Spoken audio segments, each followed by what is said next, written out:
Victory at the Grassroots, the illustrative story of Wilsonville, Oregon. Hi, I'm Philip Blumel. Welcome to No Uncertain Terms, the official podcast of the Term Limits Movement.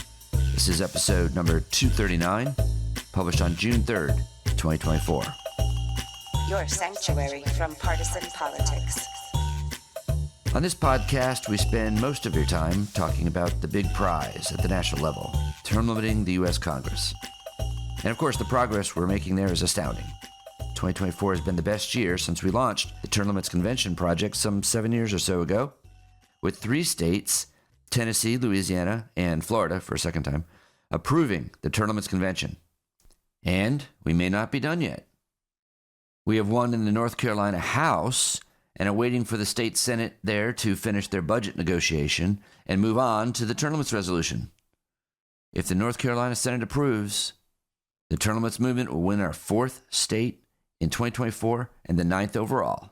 Wow. But we shouldn't forget, on the local level, there are also many term limits dramas. And importantly, on most of these, the pro-term limits forces win. I have to confess, this was a major appeal of the term limits movement to me and why I got so deeply involved originally. I mean, term limits, as we know, are a great idea. But the world's full of great ideas. What hooked me on this is that pretty much whenever I got involved in a local term limits effort, we won. Almost every time. My time and energy were not just a small part of some theoretical long-term moving of a needle, some increment in a process that would continue long after I left the earth. I mean, so many issues are like this, right? No, instead I could see my efforts and those of my local comrades lead to success today. And this experience is one reason why I'm so confident about the success of the Term Limits Convention project at the national level. The fact is, term limits win. Let me share a recent example from Wilsonville, Oregon. Wilsonville is a small but rapidly growing town of less than 30,000 people in North Oregon.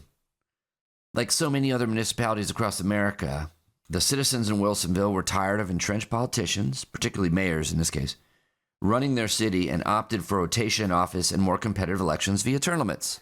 Well, good idea. Citizens collected the requisite number of signatures and put the measure on the May 2020 ballot. These term limits weren't particularly strict, a limit of 12 years over a 20-year period, but they were also retroactive. That is, time served by a politician counts under the term limit, so it prohibited the current long-term mayor and one current veteran council member from running for re-election immediately. Well, the voters approved the measure by nearly 65% of the vote, and everyone lived happily ever after. The end. Well, of course, that is not the end of the story, but things did start happily for the new law, at least for the voters. Term limits squashed a shady political tradition in the city called the appointment privilege. It was typical for a council member, once they had decided to retire or run for another office, to resign early and then appoint a friendly successor to fill out their term. Why?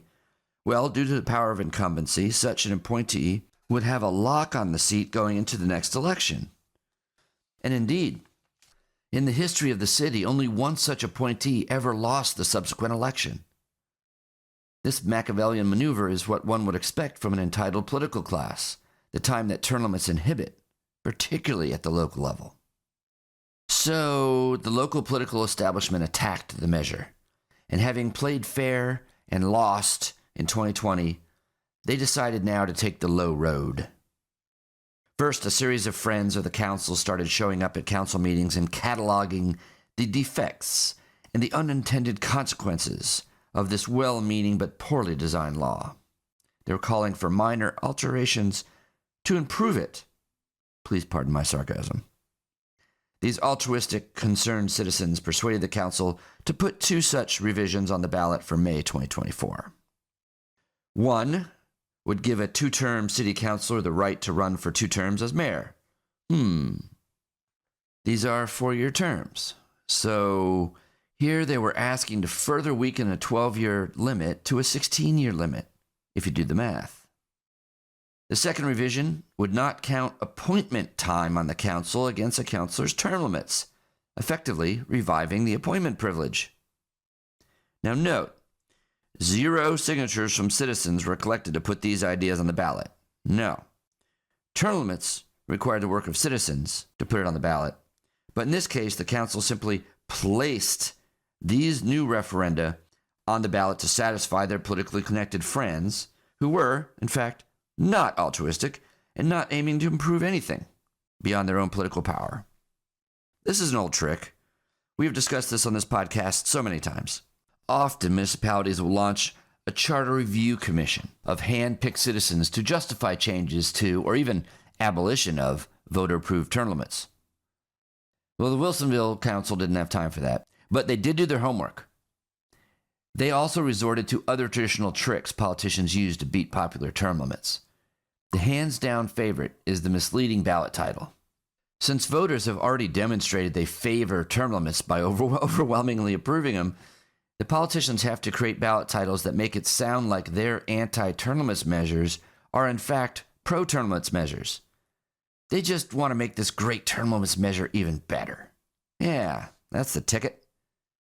But unfortunately for them, 2 Wilsonville residents, pro-term limits attorney Eric Winters and Eric Postma, challenged the ballot titles and won.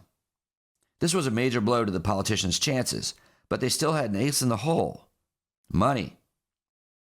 Important allies of the council had a favorite referendum of their own, an expensive urban renewal project that was to appear on the same ballot with the anti-term limits measures. You support our measure and we'll support yours. Do we have a deal? Apparently so. The local political class was all in on these 3 measures. Recognizing the situation, pro-term limit citizens decided to take on all 3 referenda also as a group. This was small-town cronyism at its worst, and their fellow citizens were going to hear about it. The aforementioned attorney, Eric Winters, is a friend of U.S. term limits and piqued our interest in the case. We teamed up with existing organizations in Clackamas County, including the right-leaning Clackamas Strong and the left-leaning Oregon Progressives for Accountability. Both objected to the cronyism and joined the coalition to save the term limits law and sink the costly urban renewal project. Leading up to the election, both effectively reached out to voters. Hey, education works. On May 21st, Election Day, all 3 measures went down to defeat. Winters told me he believes the outreach from these organizations, mostly a series of text messages, made the difference. Wilsonville had a good month, he said. Indeed, they did. There are many lessons in this story, which is not just about a small town in Oregon. This scenario occurs all over the country, again and again and again. Here are the key lessons I take from the Wilsonville case. 1. You can pass term limits in your community. Are you seeing long tenure by politicians backed by local special interests who faced minimal, if any, electoral competition? If you have the initiative process, you can put a term limits measure on the ballot. That's the hard part. The voters will do the rest. 2. Politicians will often try to wiggle out from the voters' will, even after the ballot measure passes. They will create a charter review commission or otherwise parade hand-picked experts out to the public to expose the alleged problems the new law has caused. They'll float their own anti-term limits referenda with misleading ballot titles. They'll team up with local moneyed special interests to battle the pro-term limits citizenry. But, and this is the most important lesson, the anti-term limits forces will lose if the public is educated about the nature of the so-called improvements offered to the term limits law in time. Is this happening in your hood? Reach out to U.S. Term Limits. We've been there. You know where to find us. termlimits.com. Next, Holly Robichaud provides some additional updates on the U.S. Term Limits Pledge Project, recent elections, and other issues via her Breaking News on Term Limits show on YouTube. Take it away, Holly. Congressional term limits is becoming a major issue in some of the key Senate races across our nation. In Ohio, our state chairman, Bernie Moreno, is running against incumbent Sherrod Brown. Bernie is making term limits a key issue in that race against Brown, who supported term limits before he didn't. In Pennsylvania's Senate race, challenger David McCormick has also made congressional term limits a major issue in his race against incumbent Bob Casey. McCormick pledged to serve only 2 6-year terms if elected and will vote to support congressional term limits. Hi, I'm Holly Robichaud, and this is breaking news on term limits.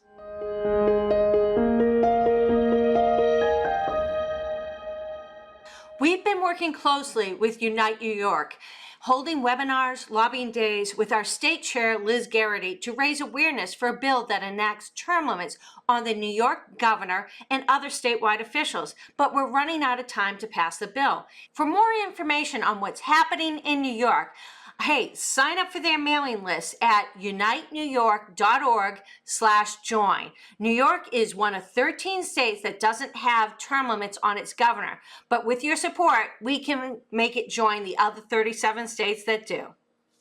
This is an important reminder for our viewers in North Dakota. Age limits will be on the primary ballot on June 11th. Make sure to vote yes on the ballot measure 1 for age limits on Congress. Vote yes. State legislative candidates across the nation are getting the message that voters want congressional term limits. An additional 71 2024 candidates have signed our pledge in the past 2 weeks.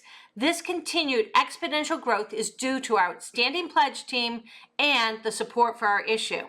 Our team has been working diligently to gather and get every state legislative candidate on board for supporting congressional term limits. In congressional primaries held on May 21st, 15 congressional term limits pledge signers won their primaries outright or advanced to the runoff in Georgia, Kentucky, and Oregon. Over the past 2 weeks, we saw an additional 12 congressional candidates sign our U.S. term limits pledge.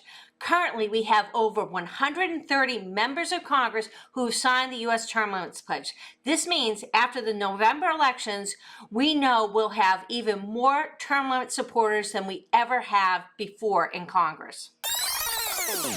Thanks, Holly.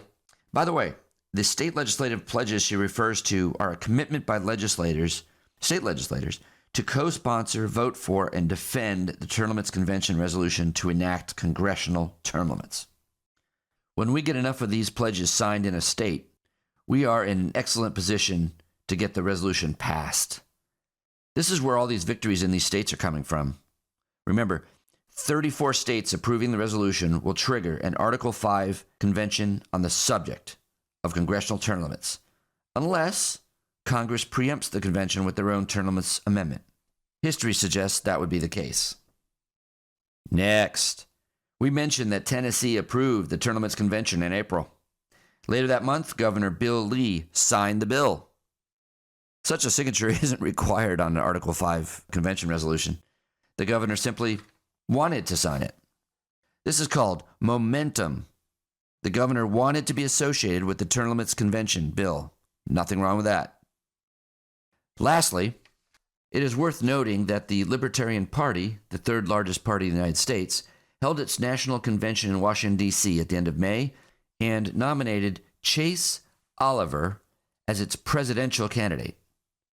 According to a Ballotpedia survey, Oliver says yes to term limits. His quote, "One problem with our overreaching government is the power of entrenched special interests." Thanks, Chase. We couldn't have said it any better. We hope to hear you talk about term limits on the stump. Like the show? You can help by subscribing and leaving a 5-star review on both Apple and Spotify. It's free. Thanks for joining us for another episode of No Uncertain Terms. The Term Limits Convention bills are moving through the state legislatures. This could be a breakthrough year for the term limits movement. To check on the status of the Term Limits Convention resolution in your state, go to termlimits.com/takeaction. There, you will see if it has been introduced and where it stands in the committee process on its way to the floor vote. If there's action to take, you'll see a Take Action button by your state. Click it. This will give you the opportunity to send a message to the most relevant legislators, urging them to support the legislation. They have to know you're watching. That's termlimits.com/takeaction. If your state has already passed the Term Limits Convention resolution, or the bill's not been introduced in your state, you can still help. Please consider making a contribution to U.S. term limits.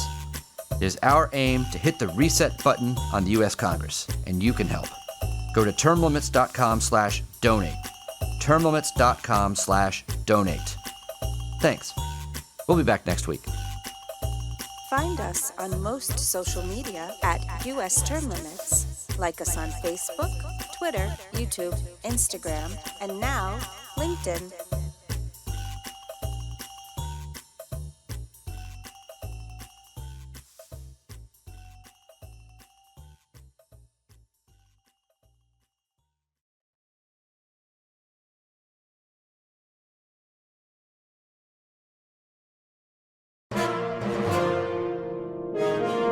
USTL.